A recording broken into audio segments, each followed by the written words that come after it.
Auzubillahiminash-shaytanir-rajeem. Bismillahir-rahmanir-rahim. Assalamualaikum. Ji ayanu, pakhair agale, ni hao, tunashumme, washmale.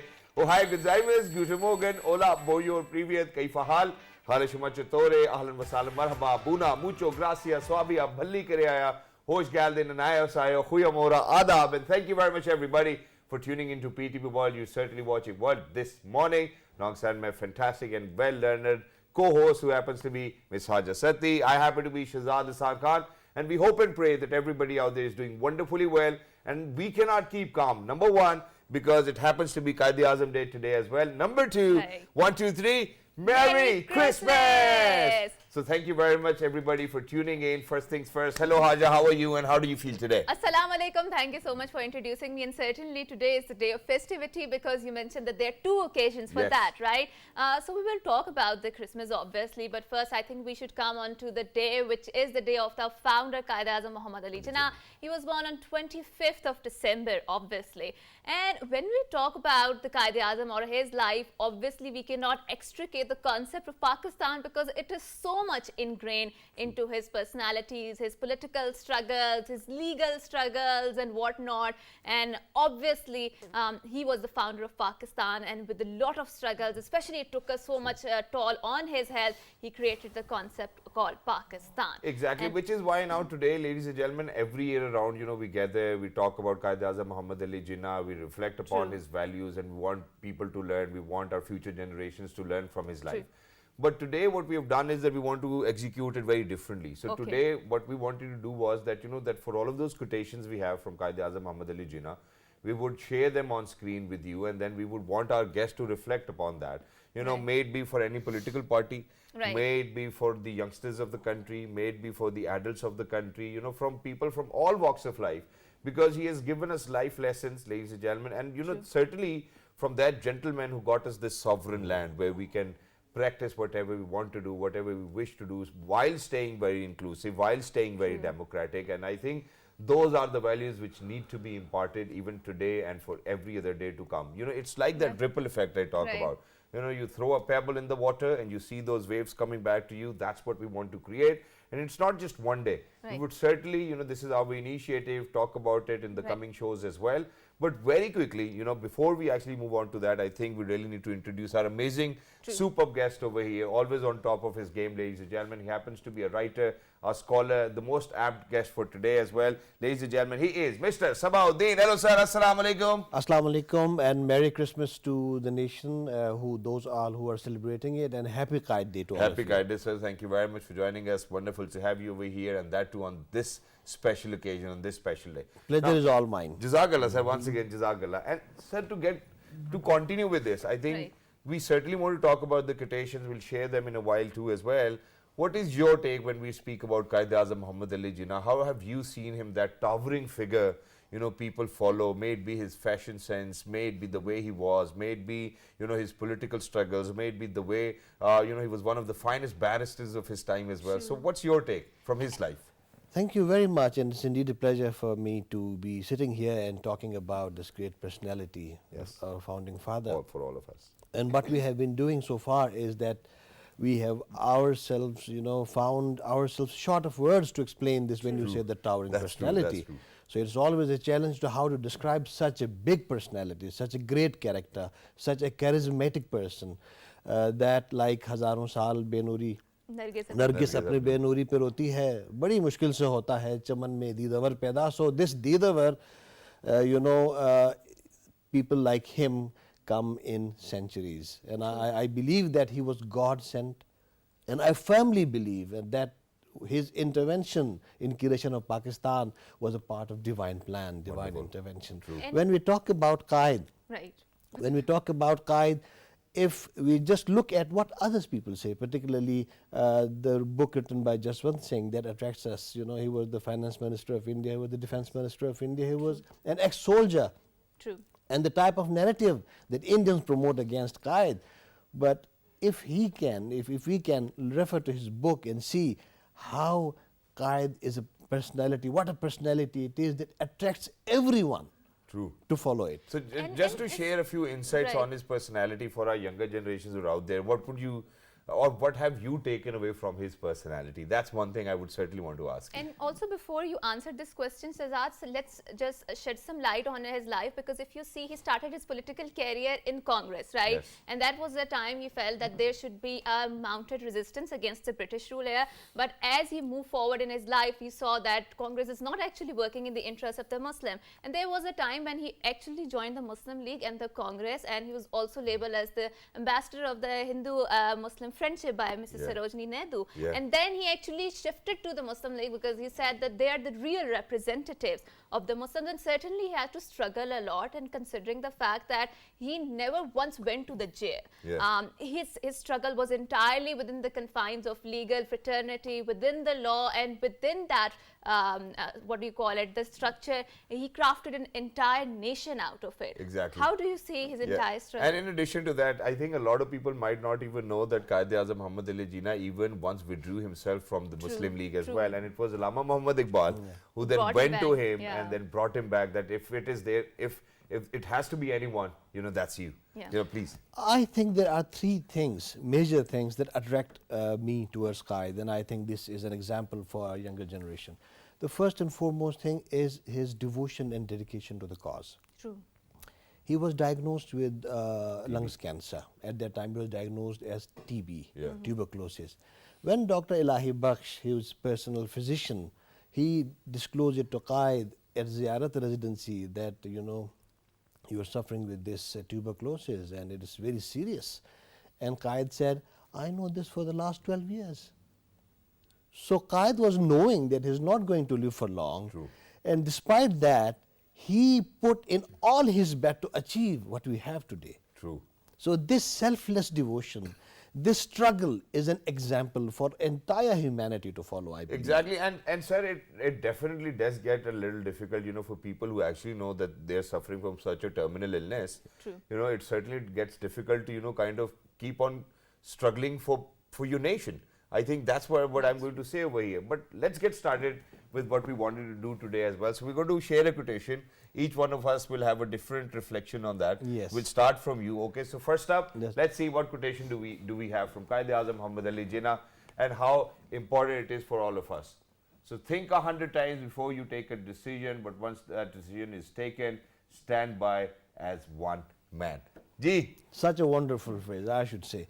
You know, when we talk about decision, there is a decision-making process. True. So decisions are not made abruptly. It takes time. It is processed. The information is processed. The data is processed. The pros and cons are processed, and then you reach a decision. Exactly. But once you reach a decision, then you have to put whatever you have to make it happen, and you have to stand with it. I think I admire this wonderful. But And I have think you need done to that as well? Have the quality like Quaid-e-Azam Yeah. too, because when he's talking about making a decision, then making sure that the decision is the right one, you need to have the qualities and the grit like that of Quaid-e-Azam. Exactly. Okay, so that's your take. Yeah. That's your take. That's your take as well. And I think my take over here is, in general in society now, what we've witnessed is that people, they're going to you know, make a lot of promises, but towards the end of the day, those promises are not fulfilled. I think when you make a promise, that's certainly a decision which you've made, that okay, you know, that's a commitment.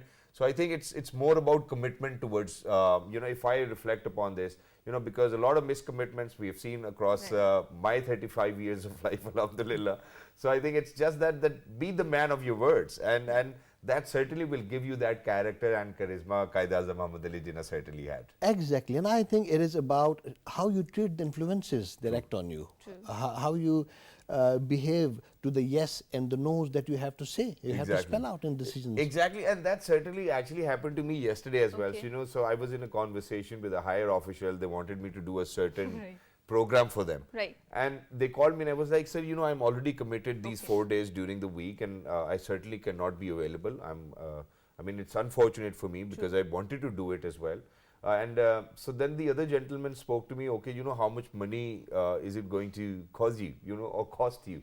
So, and I actually repented on this one, because I said, okay, you know, there's this amount of money which it will cost me, unfortunately, if I'm unable to go after my commitments. Right. And imagine that right after I ended up that call, that notion which our mothers used to give us that pata nahi us time mere zehn mein nahi aayi. So that popped up in my mind, and I was like, it wasn't even about the money, it was the commitment I've made to those people. True. So I think that that for each and every individual, all of us Pakistanis, if we are true to our commitment, ladies and gentlemen, the nation will prosper. How do you think that it won't? Okay, so since we are talking on the scholarship on the Quaid-e-Azam, and I really wanted to share one of the quote, because I think it is one of the most pertinent quote, and it was written in the Jinnah by the Wolper. He says, the few individuals significantly alter the course of history, fewer still modify the map of the world. Hardly anyone can be credited with creating a nation state.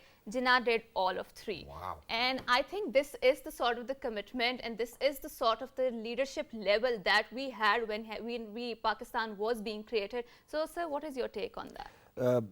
Very, very rightly identified this wonderful quotation. You see, Quaid-e-Azam created something out of nothing. True. Yeah. You look at his contemporaries, Gandhi was son of a diwan. Nehru had a family at his back. True. Qaid had nothing. True. Qaid built each and everything from for himself from the very scratch. Right. And with such a dedication and hard work that 19 years and he was a barrister. True. True. 20 years he was practicing in Mumbai. And he was charging 1,500 rupees per case Then. at that time. Yeah. True. And then as a Governor General, he was receiving 1 rupee. He fixed his salary as 1 rupee. Exactly. And sir, in addition to that, I just remember this. I do not know whether it's a very, if we can relate it to with history as well. So, there was this lady who actually had a pending case, the then court. And she, one way or the other, made her way to Quaid-e-Azam Muhammad Ali Jinnah, and she actually discussed the entire case. And because she was a poor lady, so Quaid-e-Azam Muhammad Ali Jinnah refused to take the fee. And then right after, because, he defended the case and he actually won the case for the lady. So the lady came up to her and be like, Quaid-e-Azam, obviously you've done a great job, but unfortunately, if you're not going to be around, how do you think things are going to work out? You were such a nice gentleman. And then he said, then there will be a piece of paper with my picture on it. And you can pretty much sort out each and every other problem. But I do not know whether it's a real case or not, but that's something which I've heard from my elders as well. So don't take it too seriously. But moving on towards the next quotation as well from Quaid-e-Azam Muhammad Ali Jinnah. Please, Mr. Producer, can we have it on our screen for our viewers? Yes, so here it is. Can anybody read it for me? With faith, discipline and selfless devotion to duty, nothing is worthwhile that you cannot achieve. That's true, and that's exactly something which I spoke probably last week on Wednesday, where how we can be more efficient as well. So Sabasab, your reflection on this. Let me link this to the previous one. Okay. When we talked about the decisions, and when we said that decisions have to be aware decisions, but the decisions lead to achievements. True. So we have to link each and every word he says and each and every quote to the next quote, and then we try to see what Qaid actually wants to communicate. Exactly. So if we want to have worthy achievement to be benefiting us as a nation, then we have to complete the process. We cannot jump on the achievement directly. Exactly. It is a process. And that's wonderful. Thank you very much for saying that. And even in modern day, we do get examples. Obviously, so that correlation might not be very impressive, but there's one of the most amazing Hollywood stars who was being interviewed by some lady on a Western media house, and she asked him that that you're so popular and how was your journey and everything. So he said that imagine that when I got into the industry, people said that you're ugly, you do not have any acting skills, and things like that. And he was like that I was so eager and desperate and so committed to my cause that I wanted to act that I would take on villain roles as well. Okay. And he was like that at that point of time I never considered what the other heroes were doing, but rather I was always true with what I was doing, and that's exactly what made him who he was. And that's exactly what I have been thinking about my life as well. Alhamdulillah, I'm so thankful to Allah Almighty that no matter whatever, whether a little opportunity or a bigger one, whether people would say bad things about it or good things about it, I've never considered that. I've always kept myself real with my work because I'm here to work. If anybody's going to ask me to host a show, I will always host a show. I don't care who that person is, certainly, because I really need to be focused on my work, and that has helped me many folds.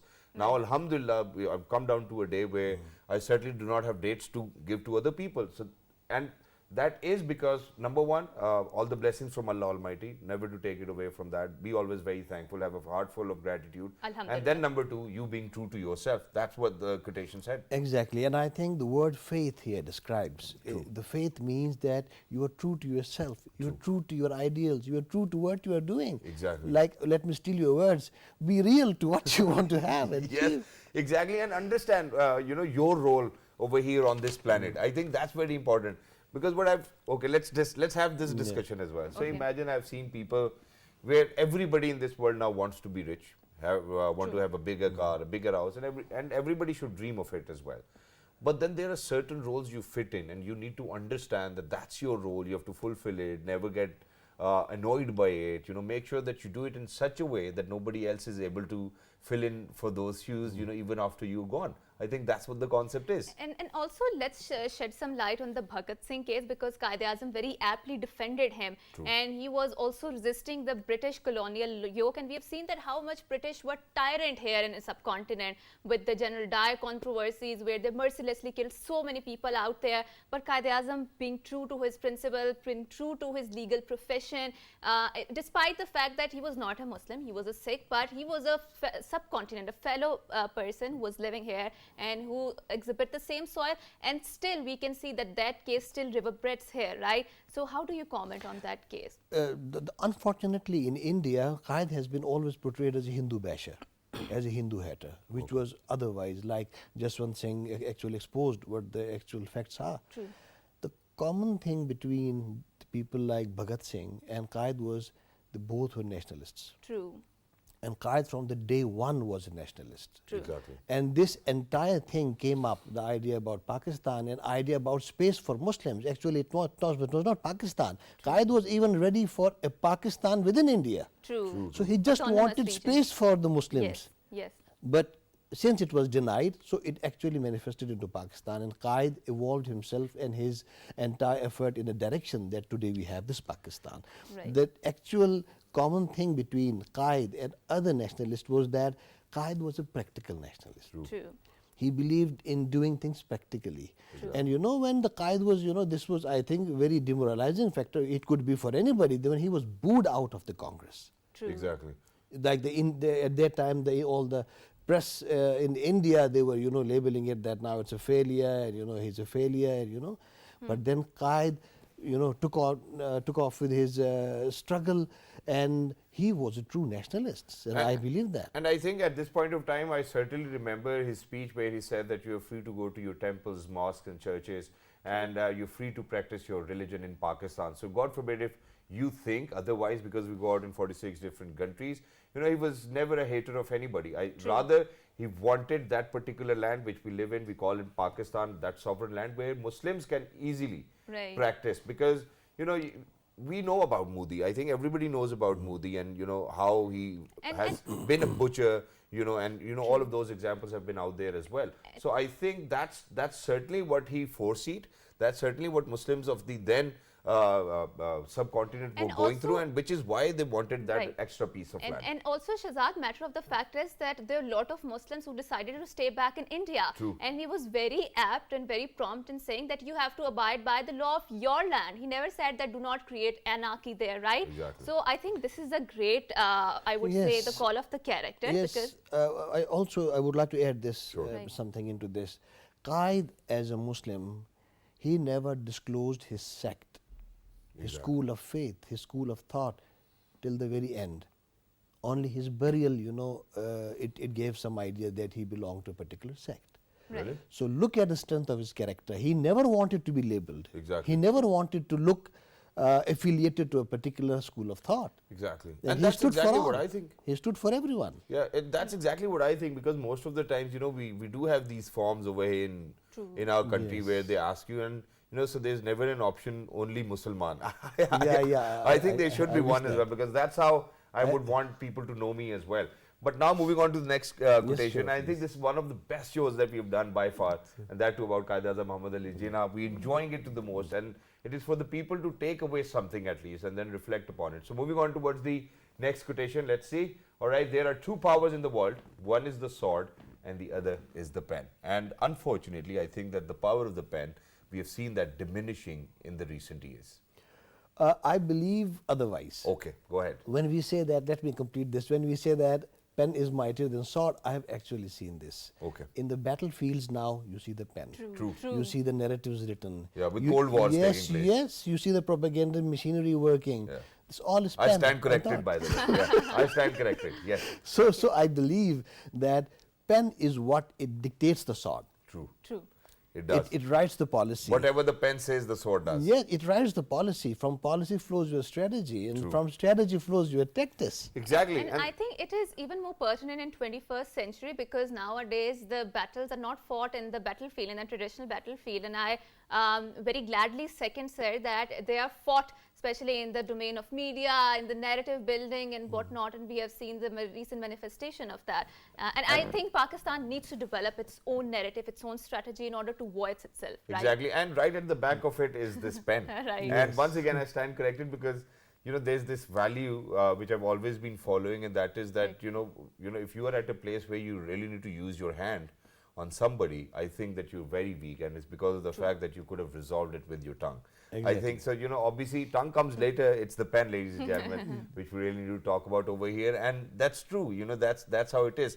But at times, you do fall short of words, and you might not use the pen right way. I think where Quaid-e-Azam Muhammad Ali Jinnah mentioned that the pen is mightier than the sword, he's even trying to refer to how the pen really needs to be used. Exactly. When we talk about pen, it is what it is used to ink the agreements, ink the pacts between the countries, sign the economic strategies. So pen has its role. But unfortunately, we should learn to know how to use a pen. Exactly. That is equipping ourselves with enough knowledge, wisdom, making ourselves academically strong. True. So then then we can use the pen. Yeah. Okay, I think I have an example to. That's my pen. I think I have an example to share over here. Okay, so this is, I have two pens in my pocket. One is okay? mine. Yeah, that's what I'm going to say. Thank you very much for saying that, because that's what I wanted. So imagine this pen was given to me by Haja. If I am to write from this pen, which was given to me by Haja, it might actually have a lot of words from Haja as well. Right. This is my own pen over here, right here. Right. And I can use it whatever way I want to use it. I think that's where the example is, that please make sure that whenever you use your pen, use your own mind, use your own scale set. Never take dictation, because once you start to take dictation, you are on an agenda. That's something which we certainly do not want. But thank you very much, sir, Thank you for so much. being with us. Let me put a Urdu. I'm going to give you your time to talk to the nation. Sure. Tell them how important this day is and whatever you feel like. Thank you very much. I think it's a day to come around to ourselves and look at the towering personality of our beloved Quaid, and to study his personality in real self, instead of going to here and there and referring to other books. I think we should stick to what actually is, what the enemies say, what the propaganda is, ignoring that and believing it what Quaid believed it, for us, for our country. I think Pakistan is a gift from Quaid, and we should value this gift, and we should honor this gift, and we should take care of this gift. Exactly. Thank you very much, Sabahuddin Saab, for being with us. Lovely to be in conversation with you. And for everybody who's out there, ladies and gentlemen, it's time to ring the jingle bells. We're heading out towards a short break. Don't go anywhere. We'll be right back with our Christian brethren over here within the studios with us, and just talking about how do they celebrate Merry Christmas.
back, and before going on to the break, my wonderful colleague and co-host Exactly. mentioned here that it's not just the kite. Obviously, it's also Christmas. It's 25th of December, and we have a substantial Christian community of fraternity brethren here in Pakistan who are celebrating today's day. So Shahzad, whenever obviously it's a Christmas season, and whenever you open Netflix, you will find there's so many Christmas movies out there who are so feel good and so heartfelt True. out there, and there's certain atmosphere out there to the Christmas fraternities there, and I feel just so good just by the watching by watching those them. films. Yes, and the festivities that it entails. This is so good.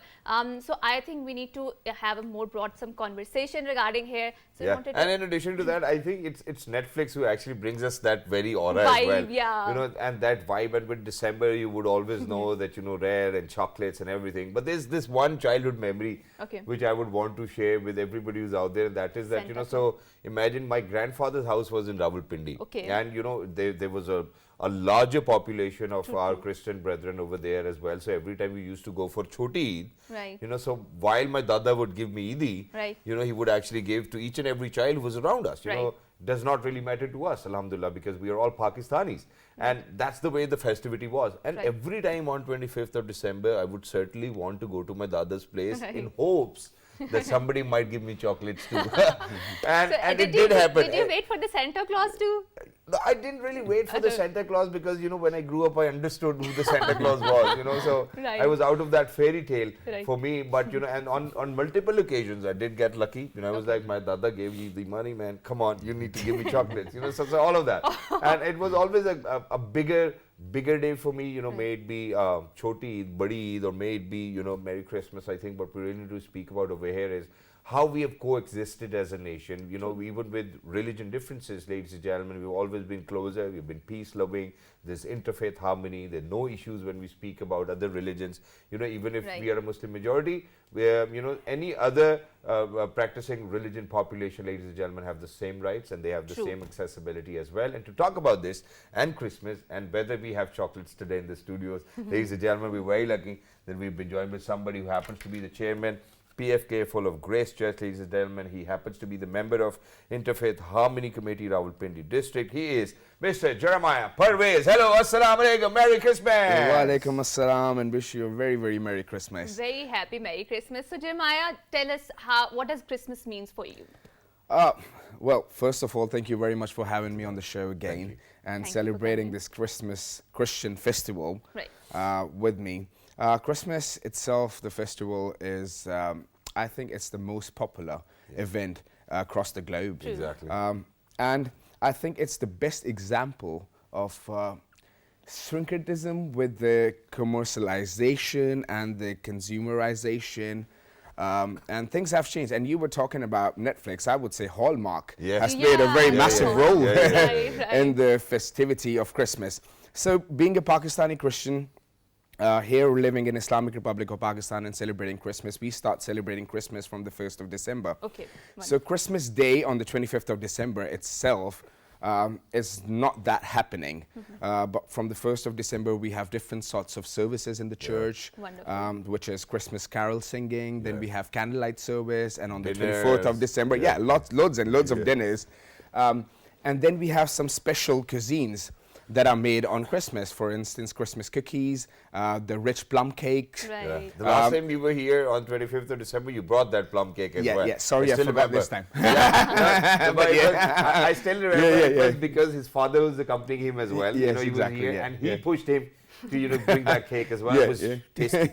So what we do is those homemade rich plum cakes, we Right. distribute them all over. And then we have the midnight service on the 24th of December. Wonderful. And that's at 12 o'clock. And that's when we wish each other. And let's talk about the concept of Santa Claus, because especially if you are in the Western countries and if you go to the malls there, or just in general, if you're strolling through the streets, you will find that there is a person with a red sort of attire, with a white beard, and he's distributing gifts. Yeah. So how did you felt about Santa Claus, especially in your childhood? All right. To begin with, I don't want to ruin it for my kids because I have a very young family. But still, I'll be honest with you. So the tradition of Santa Claus, there are a lot of legends about Right. St. Nicholas. So he was one of the saints Okay. who was born in the modern day Turkey. Okay. Okay. Wonderful. And not many people know that. And he was a wealthy man, and he was a rich man, and he used to give secret gifts to less fortunate community, less fortunate people on Christmas.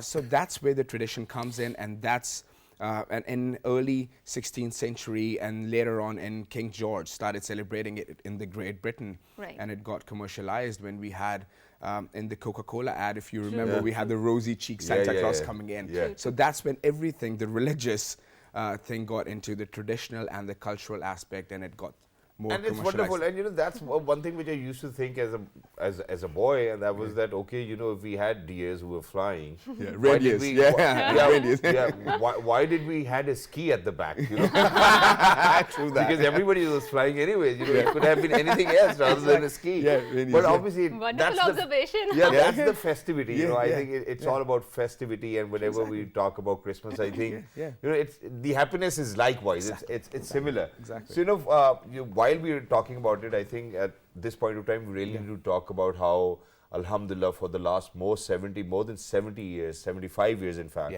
we have coexisted and that too with peace, tranquility, you know, accepting differences and making sure that nobody takes any sorts of, you know, God forbid, discrimination. So how do you see that? Because you happen to be a member of Interfaith Harmony, Rawalpindi district as well. How do you think it has worked out for Pakistan? Well, see, Shehzad, when I say it, usually people think, and I want to say that to my viewers as well, usually people think that we are being paid or funded by the government or different bodies to say that out loud. But I believe, and I have been across many countries in the world, what I have seen is that living here in Islamic Republic of Pakistan, Shehzad, minorities have full rights. I'm not saying that there is no discrimination, but we're not going to talk about that at the moment. Being a member of Interfaith Harmony Committee, I have always celebrated Christmas with my Muslim brothers and sisters. Whether it's the candlelight service, whether it's the midnight service.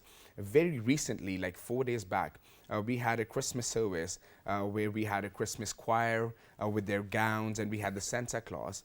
And you would be amazed to know that in my Full of Grace Church, Rawalpindi campus, we've gone there. Peer Nakibur Rahman from Darbare Aliya Eidgah Sharif brought the cake with him for the Full of Grace Church. So it's such a beautiful message of love, tolerance, and brotherhood. True. That a mosque is bringing a cake to a church and cutting that Christmas cake with them. So I believe, because our mission is that we are one family for stronger Pakistan. So no matter what religion, what color we come from, we are one, and we need to celebrate the big. I mean, when I was in London, I always used to come for the Chandrat rather than going to East London to Ilford. I always used to come back to Pakistan, although my father wasn't really happy about it because he had to pay for my fares. But I mean, this is celebration, and this is what we do. Yesterday, I was with the Deputy Commissioner Rawalpindi, and we had the agenda of the meeting was about the Christmas security. Captain Shoaib. Yes. Yeah, No, he is. Shoaib bhai, if you're out there, you're a wonderful guy. So, and the city police officer was there as well. And what the agenda of the meeting was Christmas security. So how they can protect and give extra security to different churches. So I think this is amazing, and we are so free to go to our temples and our workplaces, and we are celebrating Quaid-e-Azam Day today. And our as deputy well. commissioner is on top of it as well, alhamdulillah. That's wonderful. And there's one more thing, you know, which I've always thought, that imagine that when we speak about education away in Pakistan, I think Christians have contributed quite a lot. You know, and those were the schools which everybody wanted to go to. Those were the values which have been embedded in even in our kids, because a lot of them have gone to those schools as well. And even today, they are the epitome of, you know, if you talk about real time, good education, I think that's what the schools were all about. How do you think that might have helped us, you know, have that tolerance and patience? Of course. I mean, I think whenever I talk to like big names, the think tanks, and very influential people here in Pakistan, usually they have studied in the missionary institutes. Yes. So whether you talk about the education, whether you talk about the medical, whether you talk about the armed forces or air forces, Christians have played an immense role before partition and after partition. One thing on the birthday of Quaid-e-Azam, I would want to say that the reason why Christians supported Muslim League in the partition, in the struggle of partition, and not Congress, is because Quaid-e-Azam was fighting for the minorities, because Muslims were the minorities in subcontinent. True. So Christians supported Quaid-e-Azam and Pakistan the Muslim League at that time, is because they knew that the founder, Quaid-e-Azam Muhammad Ali Jinnah, know the suffering and the pains of minorities, yes. and the minorities will be protected down here. And I would want to say, brothers and sisters like you have always encouraged me, even when I was growing up. So to be honest, personally, I've never felt any kind of discrimination. And mashallah, and I hope it continues that way. And Please go on. Sure, continue. And one message for the people who go abroad and trying to express their pains and sufferings from Pakistan, I don't really agree with that, and I really discourage that message. Thank you so much for saying that, Shahzad. And especially if you go to the Rawalpindi, you will see so many monuments, so many religious architectures, and there's entire Girja Chowk out there, you know, which is a special, the architecture there, and it's a very huge architecture there. So while growing up in Pakistan and obviously celebrating Christmas, what are your one of the favorite Christmas memories? Well, when I was a kid, obviously, I mean, we always say, I mean, children have the best Eids and the religious events. So the best memory was on 24th of December every single year, because we used to wait for Santa, and later on we figured out it's our father. But we always used to wait for 24th of December. So that used to be the highlight of the year, because throughout the year, you make your wish list, and your parents always tell you that if you're naughty, Santa's not going to give you these gifts, and he's not going to come this year. So we used to make that wish list. So after midnight service on 24th of December, and to be honest, they're sitting in the church and thinking, not praying hard, and just thinking about the gifts that you're going to get when you get back home under the Christmas tree. So as soon as we used to enter our house, coming back from the church, right under the tree, we used to get our gifts. And the gifts are like, there are so many gifts. So you keep on reading. So it's my sister's gift, so I'll pass it to her. And then we keep on opening the gifts and sharing it with each other. So I think that's the best memory that I've had. Because now, sorry to cut you off, but because now I've come in the shoes that I've become Santa myself. So and obviously that's how it goes, because, you know, now even if we speak about Eid as well, you know, I think we have to give the Eid now, even if we have to give the Eid, but you know, looking at your children smiling while receiving that Eid actually fulfills the entire essence of it as well. And it's likewise for you. It's likewise for you too as well. But ladies and gentlemen, I think that these are the kind of programs which need to be out there, where we, you know, share the same platform, you know, share whatever we want to say, heart to heart, being together. And that will certainly, and that has always existed, alhamdulillah, in our society and within our country as well. But thank you very much, Jeremiah, for being with us. Lovely to be in conversation with you. You've always taken our time, very kind. I think 2 years ago, we were at the same church as well. We recorded a complete show. It was always phenomenal, fabulous. Ladies and gentlemen, at the core of it, you know, what we really need to talk about is that we all are Pakistanis, and that's something which we will continue to do as well. And I think that's what the flag is there for as well, and we will continue to make sure that our flag always stays higher than ever. And also, matter of the fact is that the white color in our flag represents the minorities out there, right? And like our worthy guest mentioned here, that Quaid-e-Azam struggled for the people, Muslims of the subcontinent, because they were a minority here. So until next time, it's a goodbye and Merry Christmas to everyone out there.